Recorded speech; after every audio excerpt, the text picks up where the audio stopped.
สบายดีให้ที่มาเที่ยว12ปนาแล้วบ่ฮู้ว่าสิกินหยังดีให้เบิ่งคลิปนี้กันเลยไปกินจุ่มป่าเนาะมื้อนี้ธีมสีขาวหน่อยนึง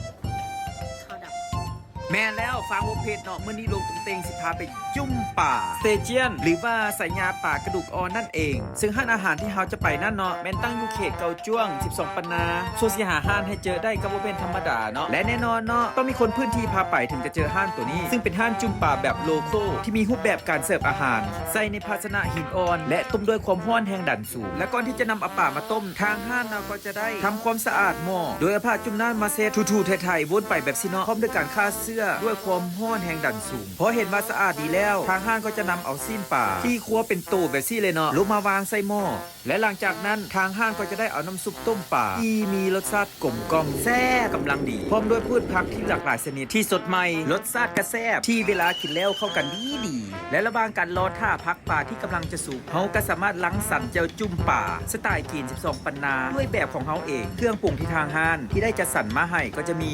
งาที่บดละเอียดจนกลายเป็นน้ำมันที่มีความหอมของงาและรสชาติมันๆที่เข้ากับตัวซอสอื่นๆได้เป็นอย่างดีและนอกจากนี้ยังมีกระเทียมหมักเผ็ดซอยหมักเผ็ดป่นหมักเผ็ดแห้งขั่วน้ำมันผักหอมบัวหอมป้อมซอยและผงมาล่าที่เกี่ยมไว้ให้ลูกค้าคนที่มักในรสชาติของมาล่าส่วนตัวซอสเสริมที่เพิ่มรสชาติได้เป็นอย่างดีก็จะมีน้ำมันหมักมาดซีอิ๊วขาวซอสจีนน้ำมันหอยและอื่นๆอีกหลายอย่างที่ได้กะเกี่ยมไว้ให้ลูกค้าได้ปรุงแจวจุ่มแบบตามใจมักบ่พอฮอด5นาทีหม้อจุ่มป่าสเตเจียนก็ได้สุกเป็นทีเรียบร้อยแล้วพร้อมที่จะเสิร์ฟให้แก่ทุกๆคนได้ลิ้มรสของรสชาติปลากระดูกอ่อนที่สามารถกินได้เกือบหมดทั้งตัวสำหรับคนที่มักกินผักขอบอกไว้เลยว่าเมนูนี้ถูกใจคนที่มักกินผักอย่างแน่นอนเพราะผักที่ถูกเสิร์ฟมาเคียงคู่กันแม่นเสิร์ฟให้แบบสวดถาแบบจุใจกินแบบตาสวดหนวดแมนกันแน่นอนเอาเป็นว่าเบาๆเวลาใหญ่ห่างไปกว่านี้เนาะมาซิมกันเลย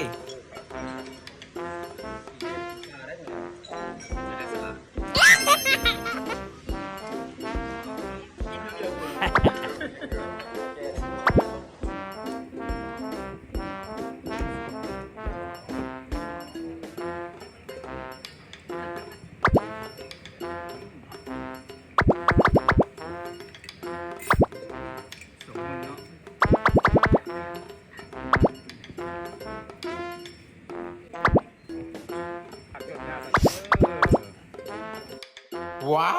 วแซ่บ